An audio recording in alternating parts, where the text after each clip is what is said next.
আপনার কাছে কেয়া চৌধুরীর মতো একজন বিশিষ্ট হোস্ট আসলো, আপনি তার একটা ইন্টারভিউ রেখে দিবেন না?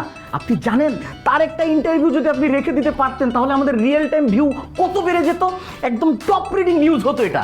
বস, সে তো ঝগড়া করতে আসছে, ইন্টারভিউ দিতে আসে নাই। তাছাড়া তার ইন্টারভিউ আমি জীবনেও নিব না। আমার হাত পা ধরলেও তার মতো উপস্থাপকের ইন্টারভিউ আমি নিব না। কেন? আপনি কি চান না যে আপনার করা একটা নিউজ টপ 5-এ আসুক? আপনার তো তাকে গুরু মানা উচিত। আপনার তার কাছ থেকে শেখা উচিত যে একটা নিউজকে কিভাবে ভাইরাল করতে হয়। আমাদের এই হাউসে না আপনার পারফরমেন্স সবচেয়ে বেশি খারাপ।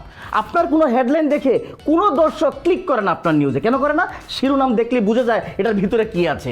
আপনার শিরোনামের মধ্যে কোনো আগ্রহ উদ্দীপক কিচ্ছু নাই। বস, নিউজ তো এইভাবেই করতে হয় যাতে হেডলাইন দেখে সবাই বুঝতে পারে কি নিউজ হচ্ছে।